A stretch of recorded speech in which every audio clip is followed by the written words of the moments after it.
नमस्कार। ग्रामीण महिला विद्यापीठ एकलव्य चैनल पर आपका स्वागत है।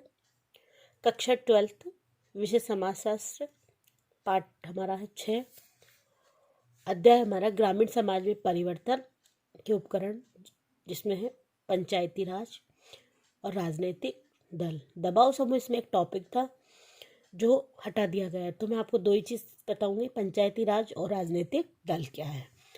तो दो टॉपिक हमारे, दो क्वेश्चन बनते हैं, पंचायती राज संबंधी क्वेश्चन और राजनीतिक दल संबंधी क्वेश्चन। अब इनमें से दोनों में से एक क्वेश्चन आपको कंठस्थ तैयार करना है, तो पंचायती राज करना है या राजनीतिक दल कंठस्थ तैयार करना है। देखिए आगे, ग्रामीण समाज में से परिवर्तन किन कारणों से होता है, अर्थात किन कारणों से आता है। परिवर्तन लाने वाले कारक, उनमें परिवर्तनों को उपकरण कह सकते हैं। मतलब परिवर्तन लाने वाले जो कारक है उसे ही क्या कहा जाता है, उपकरण कहा जाता है। कौन परिवर्तन ला रहा है? गांव में कौन लाता है? पंचायतें लाती है। जिला स्तर पर जिले लाते हैं। तो कहीं स्तर से परिवर्तन आता है। अब पंचायती राज क्या है? ये उपकरण है ना, कारक है। परिवर्तन ला रहा है पंचायती राज, ये क्या हुआ? उपकरण।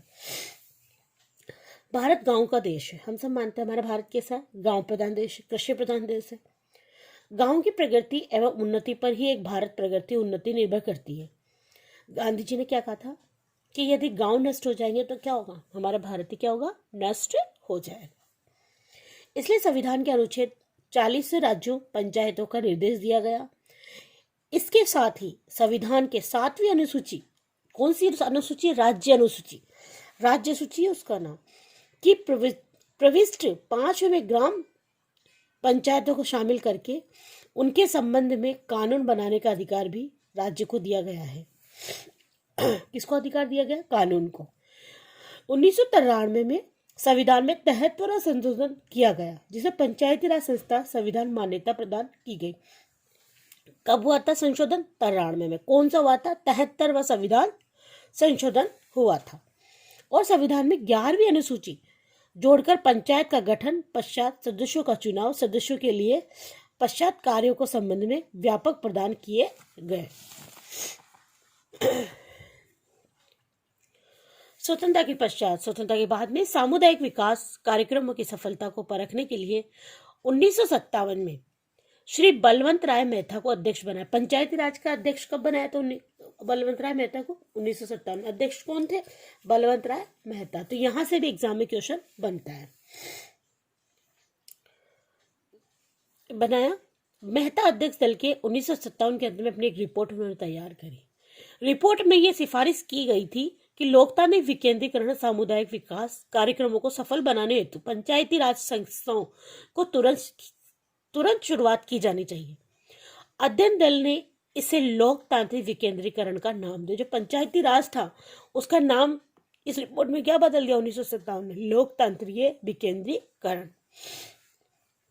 विकेंद्रीकरण और विकास कार्यक्रमों में जनता को सहयोग लेने का उद्देश्य से पंचायती राज की शुरुआत की गई। इनमें स्वरूप में विभिन्न राज्यों में कुछ अंतर और कुछ विशेषताएं हमें देखने को मिली। क्या क्या विशेषताएं थी अब इसके अंदर हम देखेंगे। पहले तो विशेषता कि पंचायत राज की 3 सीढ़ियां होनी चाहिए। एक तो ग्राम स्तर पर ग्राम पंचायत होनी चाहिए, खंड स्तर पर पंचायत समिति होनी चाहिए और जिला स्तर पर जिला परिषद होना चाहिए। दूसरी क्या विशेषता थी कि पंचायती राज प्रणालियों में स्थानीय लोगों का काम करने की आजादी होनी चाहिए, देखरेख उच्च स्तर पर होना चाहिए। तीसरी विशेषता, सामुदायिक विकास कार्यक्रम की भांति ये शासकीय ढांचे का अंग नहीं था। पंचायती राज संस्थाएं निर्वाचित होती हैं, न कि मनोनीत, और उसके कर्मचारियों को जनप्रतिनिधियों का अधीन भी काम करना चाहिए। ये भी एक विशेषता इंपॉर्टेंट उसकी पंचायती राज की रही है। अब आता है नेक्स्ट टॉपिक है हमारा, पंचायती राज की आवश्यकता और महत्व। कहाँ क्या जरूरत है पंचायती राज की, इसकी आवश्यकता और इसके महत्व के बारे में चर्चा करेंगे हम। पंचायतें पुराने समय में भी विद्यमान थी और आज भी है। वर्तमान में पंचायत संस्थाएं इस मामले में भी नहीं है कि उनको पर्याप्त अधिकार, साधन और जिम्मेदारियां सौंपी गई है। नाम पुराना है मगर संस्थाएं कैसी है? नहीं है। इसका महत्व और आवश्यकताएं निम्न प्रकार है। भारतीय समाज में एक स्वच्छ और स्वस्थ प्रजातांत्रिक परंपराओं का होना जरूरी है। पंचायती राज क्या कहता है कि पंचायती राज क्या कहता है कि जनता कैसी हो, स्वच्छ भी हो और स्वस्थ भी हो। ये संस्थाएं भावी भारत का नेतृत्व तैयार करती है। जो संस्था है विकेंद्रीकरण वाली पंचायत राज, ये भावी भारत का नेतृत्व तैयार करती है। इसकी आवश्यकता है। तीसरी आवश्यकता क्या होनी चाहिए, महत्व, पंचायत राज संस्था केंद्र और राज्य सरकारों का स्थानीय समस्याओं का भार से हल्का करती हैं और उनके द्वारा शासकीय शक्तियां कार्यों का विकेंद्रीकरण किया जाता है। पंचायतें नागरिकों को अपने राजनीतिक अधिकारों का प्रयोग शिक्षा देती हैं, साथ ही उनमें नागरिक गुणों के विकास करने में भी मदद करती है।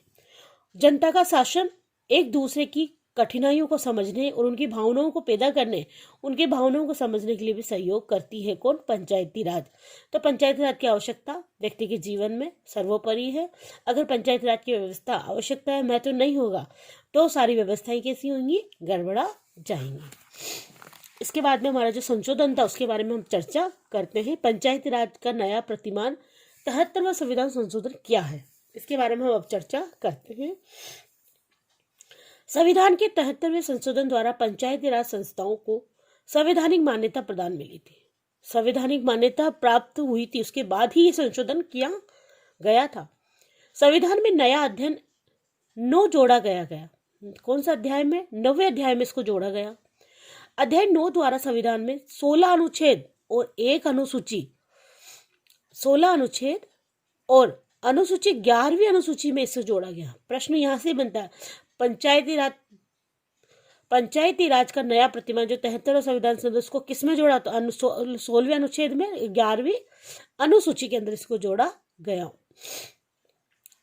25 अप्रैल 1993 को 73वां संविधान संशोधन अधिनियम 1993 में लागू किया गया। प्रश्न यहां से भी न्यू टाइप का बनता है। इसके प्रमुख विशेषताएं थी, क्या क्या विशेषताएं, सबसे पहले ग्राम सभा होनी चाहिए।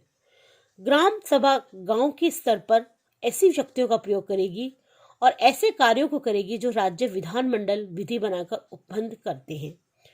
जो संशोधन किया गया था उस अनुसूची में क्या लिखा था ग्राम सभा के लिए, कि ग्राम सभा गांव स्तर की शक्तियों का प्रयोग करेगी, ऐसे कार्य करेगी जो राज्यसभा में होते ना, वो कार्य कौन करेगी, गांव के अंदर ग्राम सभाएं करेंगी। फिर पंचायत का गठन हुआ। अनुच्छेद 243 एवं में त्रिस्तरीय पंचायती राज का प्रावधान हुआ। प्रत्येक राज्य में ग्राम स्तर, मध्यवर्ती स्तर और जिला स्तर पंचायती राज संस्थाओं को गठन के बाद 3 स्तरों में इसको बांटा गया। परंतु इस राज्य में जिसकी जनसंख्या 20 लाख से अधिक नहीं थी वहां मध्यवर्ती स्तर पंचायतों का गठन करना आवश्यक नहीं था। अगर 20 लाख से अगर ज्यादा है जनसंख्या तो वहां मध्यवर्ती स्तर को अपनाया गया। पंचायतों की संरचना कैसी होनी चाहिए, पंचायतों के सभी संस्थान पंचायत राज के प्रादेशिक निर्वाचन क्षेत्रों में प्रत्येक वार्ड द्वारा चुने गए व्यक्तियों से भरे हुए जाएंगे। किसके द्वारा पंचायतों की संरचना किसके द्वारा होगी, निर्वाचन के द्वारा। सभी स्तर में पंचायतों के सभी सदस्यों का चुनाव प्रत्येक तथा मध्यवर्ती एवं जिला स्तर के पंचायत के अध्यक्ष का चुनाव अप्रत्यक्ष रूप से किया जाएगा। पंचायतों के आरक्षण क्या है पंचायत के सभी स्तरों में अनुसूचित जाति, अनुसूचित जनजाति के सदस्यों आरक्षण, क्योंकि आरक्षण भी तो जरूरी है। अगर हम पंचायती राज की शुरुआत करते हैं इसमें आरक्षण जरूर, क्योंकि किस किस को, अनुसूचित जाति को कितनी सीटें, अनुसूचित जनजाति को कितने के लिए उन जनसंख्या अनुपात में आरक्षण प्रदान किया जाएगा। ऐसे स्थानों को प्रत्येक पंचायत में चक्रानुसार आवंटित किया जाएगा। आरक्षित स्थानों में ऐसे 1/3 स्थान 33% किसको दिया जाएगा, अनुसूचित जाति और अनुसूचित जनजाति की महिलाओं के लिए। कितना आरक्षण फिक्स कर दिया, 33% आरक्षण इन महिलाओं को दिया जाएगा।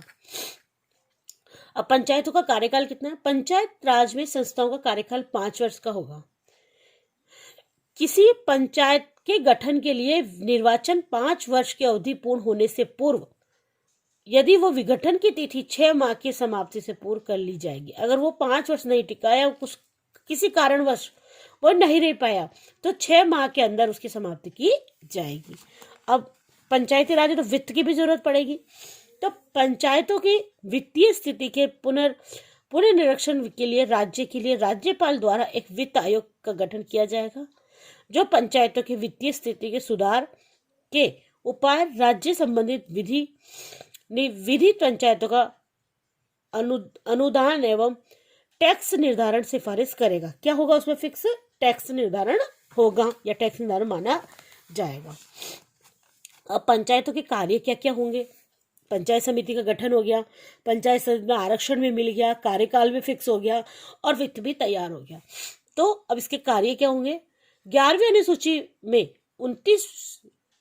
29 विषय ऐसे हैं जिन पर पंचायतें विधि कानून बनाकर ये कार्य करेंगी, जैसे कृषि, जल प्रबंधन का कार्य, भूमि सुधार का कार्य, पशुपालन का कार्य, मछली पालन का कार्य, वनोद्योग का कार्य, लघु कुटीर उद्योगों का कार्य, ग्रामीण आवास पेयजल की समस्याओं को निवारण, ईंधन की निवारण, 4 विद्युतीकरण ऊर्जा, गरीबी उपस्मान शिक्षा, पुस्तकालय, बाजार, मेले, स्वास्थ्य, स्वच्छता संबंधी, परिवार कल्याण, महिला एवं बाल विकास के समाज कल्याण, लोक वितरण प्रणाली इत्यादि। ये कई कार्य हैं जो पंचायत के द्वारा जनता के हित में किए जाएंगे। इस प्रकार हम कह सकते हैं कि देश में पंचायती राज व्यवस्था की शुरुआत एक ऐतिहासिक घटना है जो आज से नहीं कई पीढ़ियों से चलती आ रही है। जो नवीन पंचायती राज व्यवस्था, इसमें परिवर्तन लाना जरूरी है। अब राजस्थान में पंचायती राज कैसा है, क्या है राजस्थान में पंचायती राज, ये मैं आपको नेक्स्ट वीडियो में बताऊंगी। धन्यवाद।